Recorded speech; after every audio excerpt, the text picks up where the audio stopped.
You're looking down at the menu at a restaurant, and the possibilities are endless. There's cheesy ravioli, Caesar salads, a margherita pizza. Now, how can you possibly choose what to order? But you find yourself scanning the menu, and the only thing going through your head is how many calories are in each dish, how unhealthy or healthy they are, how much fat, how much sugar, and this is not what you should be worrying about. Now they say, you are what you eat. And it's true, we are what we eat, but not in the way you're normally used to hear it. When people usually say this, they think of fitness, nutrition, exercise, and the simple notion that to be healthy, you need to eat healthy food. However, I'm going to tell you that this is not the case.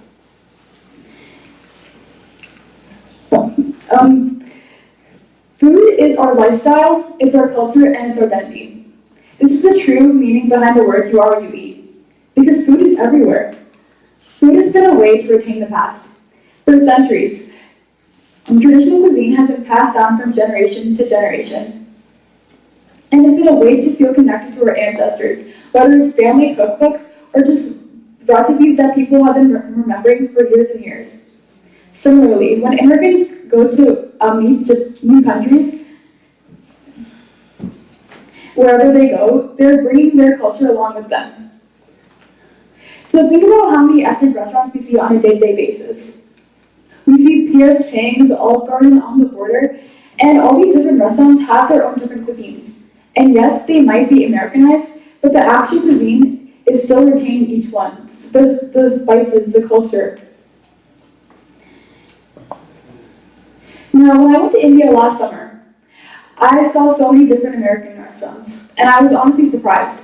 I saw KFC, Pizza Hut, Wendy's, McDonald's, and as I walked into McDonald's, the menu shocked me. I saw masala burgers and paneer tikka sandwiches, not the normal Big Mac or Whoppers. I was so surprised. In 1996, McDonald's opened for the first time in India, and it was a massive flop. This is because they had the Big Macs, the Whoppers that we have in America. And the reason it failed is because they didn't relate to India's identity. The Indian people couldn't relate to it. They didn't know these spices, they didn't have any spice for them, and that's what they enjoyed. So, when McDonald's reopened a couple years later in India, they changed their whole entire menu. They added these different options, like as you can see right here, and this was what made it a success. The different spices in each dish, the different cuisine, the different cultures, the various options, this is what Indians could relate to. Now, food has been a way to create memories and experiences. Whether it's the food that your mom makes you, your dad makes you, your family, your friends, I know for me that whenever my parents make me comfort food, this is the food that I truly love. I like the experience that it goes around with it, because it shows how much my parents care. So, when we think of Thanksgiving, of course, we think of food. We think of the turkey, the mashed potatoes, the pies, but it's more than just that. Thanksgiving is a time where everyone can come back together after months of not seeing each other, especially with everyone's busy, conflicting schedules. I know with my family, we all have really busy schedules. Thanksgiving is a time when we can all reunite and spend together. So although Thanksgiving is about the food, it's more than just the food. It's about the people around you and the memories we make with those people.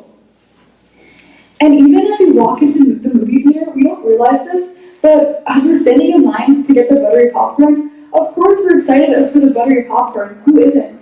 But it's more than just that. We're excited about the experience that we're having while watching the movie and eating the popcorn. Do you think that you'd still be satisfied if you were eating popcorn all by yourself on a couch? Probably not. So now we're going to do a little exercise. And when I ask you these questions, I want you to think about them honestly and thoroughly. So first, what is truly your favorite food? Now, I know what you guys are probably thinking. Chocolate, of course, creamy ice cream, maybe even a savory slice of pizza. But I want you to think a little bit deeper. So think of a food that you associate with a cherished memory. It can be anything. So now this, in my eyes, is truly your favorite food, because it transports you back to the time when you were eating that food. It takes you back to the satisfaction and happiness you once felt when you were eating these foods. So this can vary for everyone. It can be soup that your mother made you because it showed how much she loved you and cared for you. It can be homemade bread that you made because you can already smell the aroma of the fresh bread on a Sunday afternoon. It can even be the burnt waffles or the bland noodles. It's the experience that we create. And food is not just one thing that we don't see, that we don't analyze on a deeper level. We read books, and of course it's about the reading, but it's more than just that. It's about the characters and how they make us feel.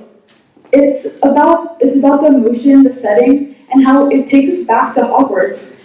I know in school they give us so many different books to read, and I have to say they are boring. But it's more than just that. When we read books that we love, that we care about, we feel connected to the characters, and that's what it's truly about.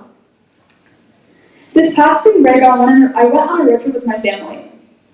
And during this road trip, we were in the car for hours and hours and hours. And what I realized was after the trip, the journey to the destination was far more memorable than the destination itself. And the reasoning behind that is because all I could remember vividly is all the fun that we had in the car. I could remember all the little restaurants we went to along the way, the brownie sundae that my mom and I shared, the Dunkin' Donuts, the chips that my brother and I threw at each other when we got in a fight. This is what I remembered, and this is the experience that will always be so cherished by me. But sometimes we forget these experiences. We forget them, and this is not what we should be doing. We go on crazy crash diets, and this is what takes away from the experiences. So how many of you forget to eat breakfast? Probably a lot of you guys, right? You take an apple to go, maybe just a small coffee. And the problem with this is that you're not sitting down and eating a hearty meal. You're not enjoying the people around you. You should be eating, eggs with your family, pancakes, waffles. This is what creates the experience. And when you become diet-focused, calorie-focused, health-focused, sometimes you forget to eat. Now, how can you even create an experience if you're not even eating the food that you're supposed to? So now, how many of you guys have ever had a family dinner and someone's reading a book, eating a newspaper, your brother's eating a sandwich, your mom's eating yesterday's pasta, your dad's eating eggs? I know that happens in my family sometimes. And when everyone's doing their own thing at the dinner table, you forget to have this experience. When everyone's eating the same thing, relaxed, talking together, you savor each bite. And this is what makes you feel more connected to the people around you. Even at restaurants, you may think that you're going to eat your favorite meal, but it's more than just that. You should be spending time with the friends and family around you. So I advise you guys to put away the phones and savor each moment, because you'll regret it if you don't. So food has always been a huge part of my life. And just last Sunday, my mom made a huge bowl of black bean soup. And this black bean soup actually represents a lot of my culture. Just like McDonald's, as I was saying previously. In this black bean soup, as she always did, no matter what we were eating that night, she incorporated these Indian spices.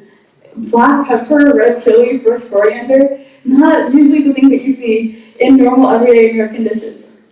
But this already made me feel so much more connected to my Indian heritage as an American citizen. This is what truly matters. No matter what the dish is, whether it's pasta or eggs or whatever it is, we should be infusing our own flavors and spices to make us feel more connected to it. I mean, after all, in a native country spices simply cannot compete with any other defining factor of a cuisine. So I want to leave you with this. I want to leave you with the simple reminder that you should be eating food with your family, because this is what creates the experience. Food is not just food, and your favorite meal is not just your favorite meal. So I advise you guys to sit down, relax, take a deep breath, and just eat. Thank you.